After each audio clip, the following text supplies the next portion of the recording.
Yugo chuckled, amused by the fierce competition between them. But as he watched, the mood quickly shifted.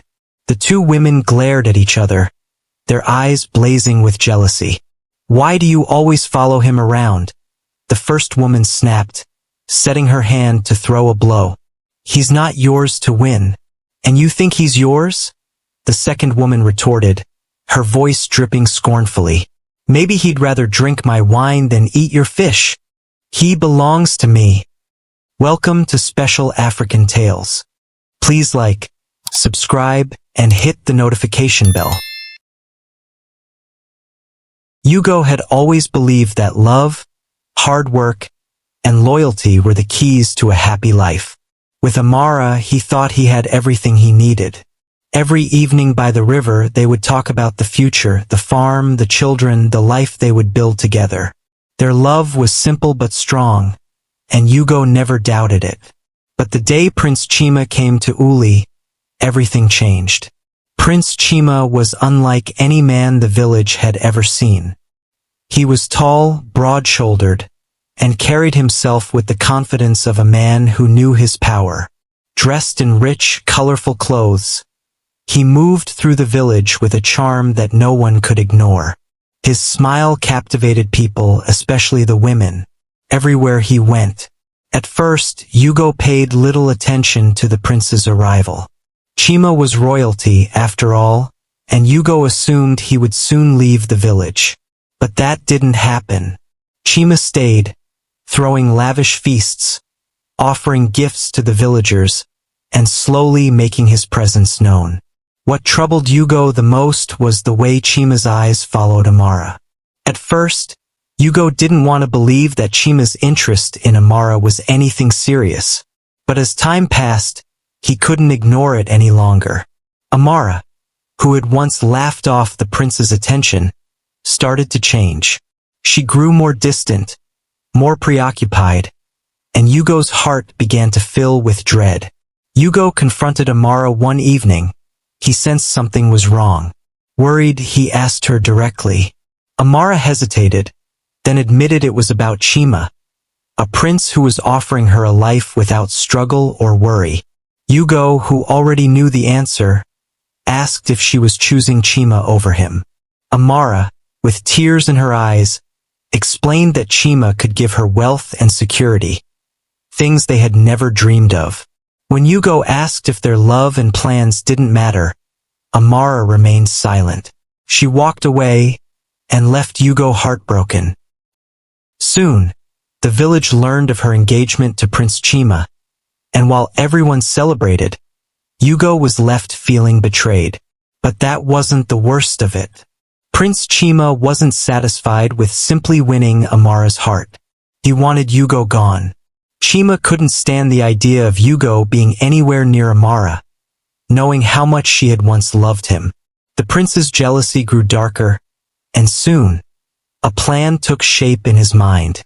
One night, after one of Chima's grand feasts, Yugo was woken by loud banging on his door. A group of the prince's guards stormed in, dragging him out of his house before he could even comprehend what was happening. "What's going on?" Yugo shouted, struggling against their grip. "You're under arrest," one of the guards growled. "For theft." "Theft?" Yugo's heart pounded. "I've stolen nothing." But it didn't matter.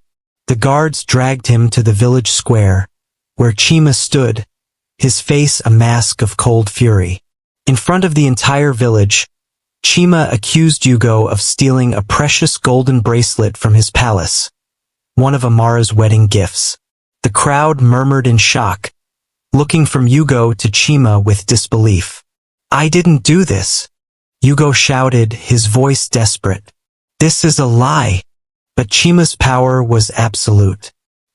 He held up the bracelet for all to see, and to Yugo's horror, one of the guards pulled a similar-looking bracelet from Yugo's own pocket. Yugo was speechless. It was clear he had been framed. "You've betrayed the trust of your village," Chima declared, his voice booming. "You've shamed yourself and those who cared for you. You're no longer welcome here." Before Yugo could protest further, Chima delivered his final blow. "You are hereby sentenced to 3 years exile." The crowd gasped, but no one dared to defy the prince.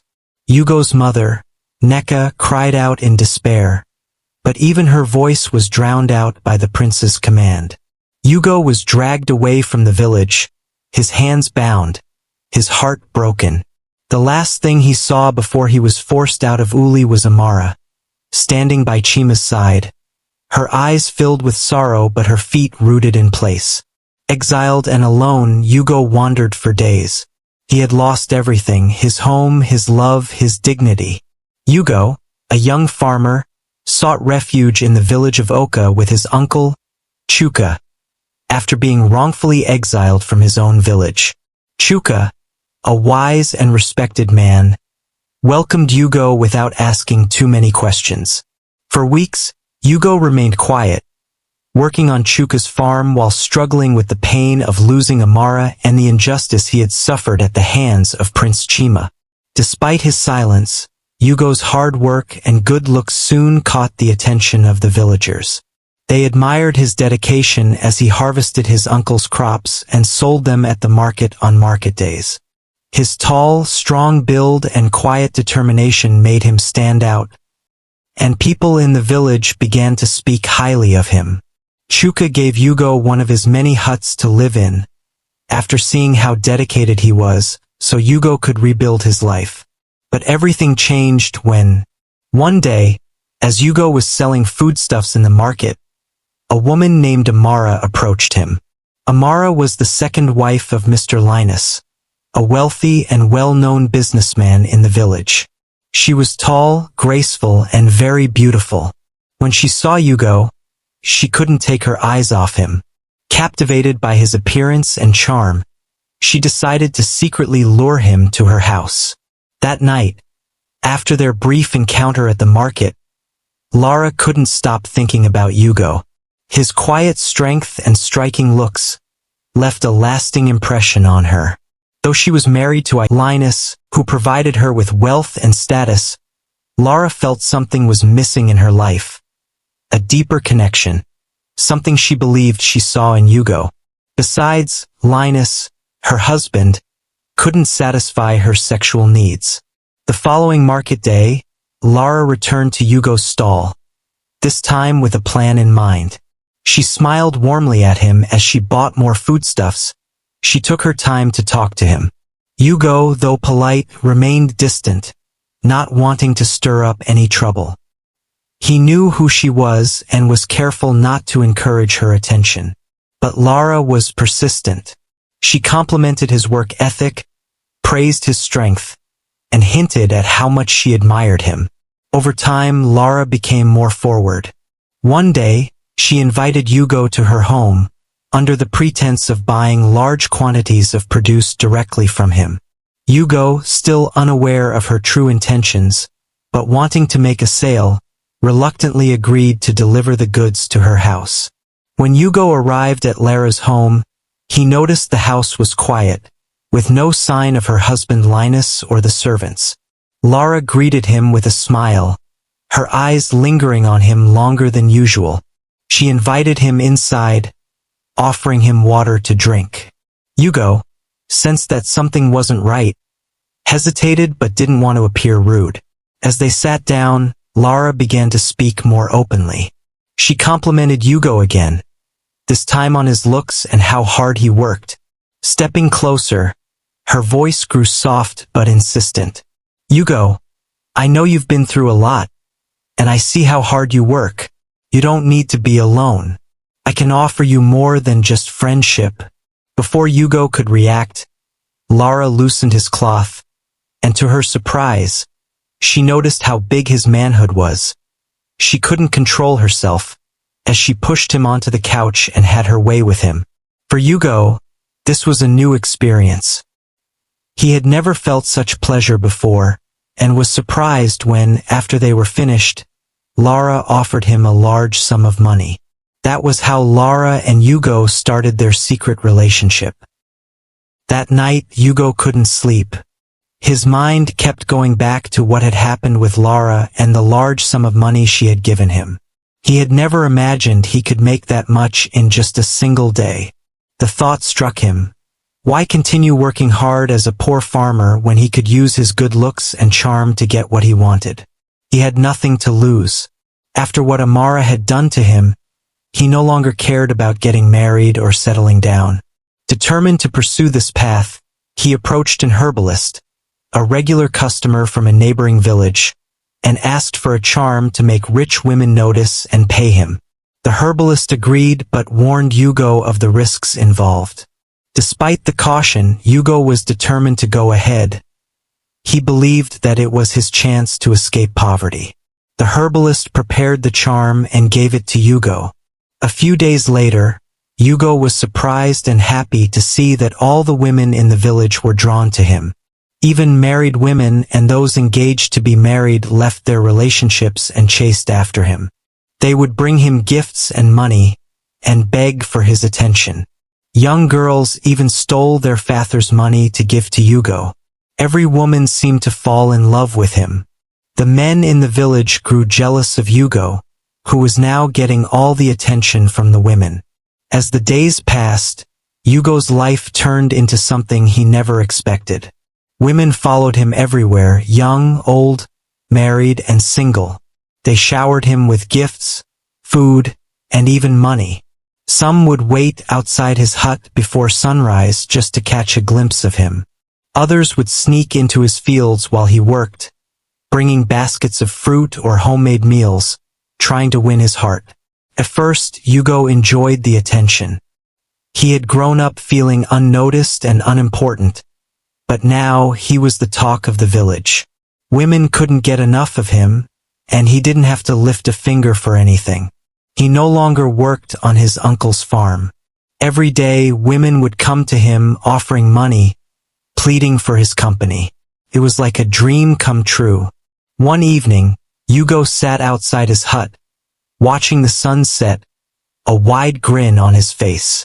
A beautiful girl approached, holding out a basket of fresh fish and plantains. "Yugo, I caught these myself, just for you," she said, her voice soft and sweet. Before he could reply, another woman came running from the opposite direction, holding a clay pot filled with palm wine. "No, Yugo, don't take that. I brought you something better," she shouted, her voice desperate. In her hurry, she nearly stumbled, barely regaining her balance as she skidded to a stop beside him. Yugo chuckled, amused by the fierce competition between them. But as he watched, the mood quickly shifted. The two women glared at each other, their eyes blazing with jealousy. "Why do you always follow him around?" the first woman snapped, setting her hand to throw a blow. "He's not yours to win. And you think he's yours?" the second woman retorted, her voice dripping with scorn. "Maybe he'd rather drink my wine than eat your fish. He belongs to me." Yugo couldn't help but chuckle at the sight. He was becoming used to this competition between the women. It was amusing, even flattering. He leaned back and watched them fight over him. After a while, both women stared at him, waiting, each hoping he'd choose her over the other. Yugo felt trapped, and his mind drifted back to the nights by the river with Amara, the simple love they once shared. But as he looked at the two women before him, he knew life had changed. His heart was wounded, but maybe it was starting to heal.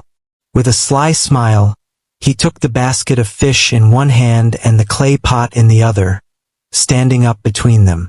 "Maybe I'll enjoy both tonight," he said, his voice low, a spark in his eyes. But things began to get complicated. The women's devotion was becoming overwhelming. They fought among themselves, and Yugo couldn't go anywhere without being surrounded by admirers. The men in the village, once friendly and welcoming, now glared at him with envy and anger. They whispered about him in secret. Their jealousy grew, as their wives and daughters turned their attention to Yugo. One day, as Yugo was walking through the marketplace, he felt a sharp tug on his arm. It was Obi, a blacksmith known for his hot temper. What's going on, Yugo? You think you can just steal everyone's woman and walk around like you own the place? Obi spat, his voice filled with frustration. Yugo, who was caught off guard, tried to pull his arm away. I'm not stealing anyone's woman. It's not my fault they like me, he said, trying to sound calm. Yugo, enough is enough. Obi shouted. You've been messing with all the women in this village. My wife hasn't even looked at me in weeks because of you. Before Yugo could respond, a group of men gathered around, nodding in agreement. Some grumbled about how their daughters had given Yugo money, while others spoke about their wives spending hours outside his hut. Just as the situation was heating up, Mama Chica, an elderly widow who had also fallen under Yugo's charm, appeared. She marched straight into the middle of the crowd, holding a wooden spoon she had been using to stir her evening stew. Leave my Yugo alone, she yelled, waving the spoon in the air. It's not his fault that you don't know how to keep your wives happy. He's a fine young man, and if they love him, that's their choice. She shot Obi a sharp look, causing him to back off a little.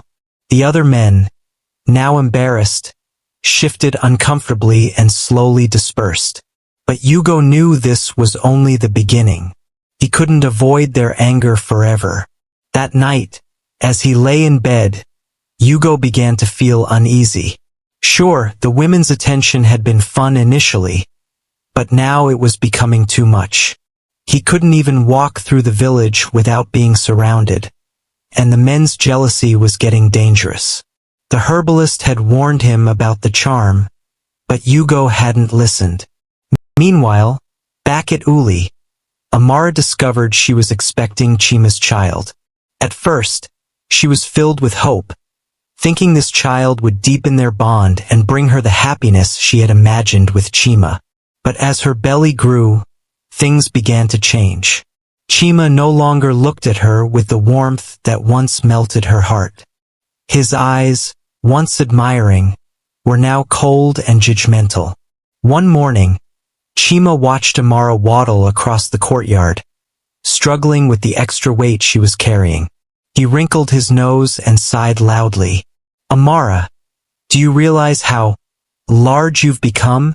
He said, his voice dripping with disdain. Amara's face fell. She'd hoped he would be gentle, excited even, about their child. But Chima's tone was sharp, and his words stung. She tried to laugh it off, hoping it was just a moment of thoughtlessness. It's because of our baby, Chima. Soon, I'll be back to normal, she replied softly. But Chima barely listened. His eyes had already shifted to the group of young, beautiful maidens passing through the village square. They laughed and exchanged glances with him. Amara noticed his lingering gaze, the way his lips curved in a smile he hadn't shown her in months. She felt a pang of fear deep in her heart. Few weeks later, Chima grew even colder. He would often leave her alone for hours and return late at night. When he was around, he barely spoke to her. He would brush her aside, as if she were an unwelcome burden. One evening, Amara decided to confront him, to ask why he had become so distant. Chima, is something wrong? Have I done something to upset you? She asked hesitantly. Chima scoffed. Upset me? No, Amara. But look at you. You've let yourself go. You used to be the most beautiful woman in the village, but now you're just a shadow of that. Amara felt her heart crack. She placed a hand on her belly, feeling their child move within her. But I'm carrying our baby, she whispered, her voice trembling. Chima rolled his eyes. Don't use that as an excuse. And don't think you can keep holding on to me just because of a child. He stood up, brushing past her without a second glance. Amara's tears flowed freely. She was alone in this grand palace, surrounded by luxury yet aching with loneliness. She thought of Yugo and the simple love they had shared. She remembered the way he'd look at her by the river, with warmth and tenderness, dreaming of their future together. But now, that life is gone, replaced by this cold, gilded prison. One night, Chima came home with the smell of another woman clinging to his clothes. Amara tried to ignore it, but the pain was too much. She confronted him once more, her voice shaking with anger and heartbreak. "Do you even care about us anymore, Chima? Me, our baby? Do we mean nothing to you?" Chima laughed harshly. "Care? You were just a prize, Amara," Chima sneered. "Something to add to my collection. I thought I'd enjoy your company, but you've become nothing more than an eyesore." Amara's heart shattered. She couldn't believe the man she had left everything for, the man she'd chosen over Yugo. The final blow came when Chima shouted, "I can't stand the sight of you anymore. Get out of my house." Amara stood frozen, the reality crashing down on her. She clutched her swollen belly protectively and stumbled out of the house, sobbing. She wandered through the village streets, lost and alone, her mind filled with thoughts of Yugo. She wished she could turn back time, wished she had chosen love over riches, wished she could see Yugo's face just one more time. As she sat by the river, the very spot where she and Yugo had once shared dreams of a life together, she cried until dawn. Meanwhile, Lara was furious when she found out that Yugo had been secretly dating other women behind her back. She was his first and felt he had no right to be with anyone else. Her jealousy consumed her, and she couldn't let it go. One day, after her husband Linus left the house, she quickly got dressed and headed out to confront Yugo. What Lara didn't know was that her husband Linus, suspicious of her recent behavior, quietly followed her to see where she was going. He kept his distance, staying hidden in the shadows. When Lara arrived at Yugo's hut, she was greeted by the sight of two women standing outside, clearly waiting for Yugo. Her blood boiled. Without thinking, she stormed into the hut, where she found Yugo with another woman by his side. The two women outside were still waiting for their turn. Lara exploded with rage, her voice shaking with fury. "We had an agreement, Yugo. You were supposed to be mine. How could you betray me like this?" In her anger, Lara turned to leave, but as she moved, her purse fell to the ground, spilling all its contents, including a large amount of money. At first, Yugo wasn't paying attention to her outburst, but when his eyes caught sight of the money scattered on the floor, his attitude changed immediately. His gaze fixed on the cash, and without hesitation, he quickly dismissed the other women and asked Lara for forgiveness. They became intimate right there in the hut, unaware of the trouble brewing outside. After they finished, Yugo stepped outside, feeling confident. But his smile quickly faded when he suddenly realized something was terribly wrong. His manhood had disappeared. Panic washed over him as he stared down in disbelief. At that moment, Lara's husband, Linus, who had been hiding nearby, stepped out of the shadows with a group of villagers. Both Yugo and Lara were frozen in shock. Lara's face turned pale with shame as she saw her husband standing before her, a smug grin on his face. Mr. Linus, Lara's husband, couldn't contain his laughter. "So, Yugo, how does it feel now?" he mocked. "You thought you could get away with sleeping around with all the women in the village, ruining marriages and relationships just because of your greed for quick money. Well, now you've paid the price." Yugo, with tears in his eyes, realized the consequences of his greed and arrogance. Desperate, he begged Mr. Linus for forgiveness, admitting he never intended things to go so far. However, Mr. Linus coldly responded, saying Yugo deserved the punishment for his actions. Word of Yugo's condition spread quickly, and the once proud young man now lived in shame, without his manhood. Days passed, and the reality of his situation sank deeper. Yugo, who had once been admired for his looks and charm, was now a pitiful sight. The women who once admired him no longer came near. Instead, they whispered about him behind his back, laughing at his misfortune. Desperate, Yugo turned to his uncle, Chuka, the wise man who had taken him in when he first arrived in the village. Chuka, though disappointed in Yugo, agreed to help. Together, they went to Linus' house to beg for forgiveness. With deep humility, Yugo knelt before Mr. Linus. "Sir, I have wronged you and the entire village. I was blinded by greed and lust, and I'm truly sorry for everything I've done. Please, I beg you, restore my manhood. I will make amends to everyone I've hurt." Mr. Linus looked at Yugo seriously and told him that if he was truly sorry, he must confess his mistakes to the whole village. Yugo quickly agreed. He admitted to using a charm to attract women and apologized for the harm he had caused. The villagers, seeing that he was honest and sorry, forgave him but warned him not to make the same mistakes again. A few days later, Yugo's manhood was mysteriously restored. But the experience had humbled him. No longer the arrogant young man he once was, he returned to living a simple life, working on his uncle's farm and staying away from trouble. As for Lara, her actions did not go unpunished. Her husband, Linus, who was unable to forgive her betrayal, sent her away from his house, leaving her disgraced. She left the village in shame, knowing she had lost everything. Though deeply scarred by the ordeal, Yugo learned a hard lesson about greed and deceit. He vowed to live honorably from that day forward, never seeking wealth or attention through dishonesty again. Thanks for watching. Please like, subscribe, and hit the notification bell. I hope you enjoyed the story. To all my returning subscribers, thank you for your amazing support. And if you're new here, welcome to the channel. Share your thoughts on the story in the comments, and let us know where you're watching from. Stay tuned. I love you all. Special African Tales.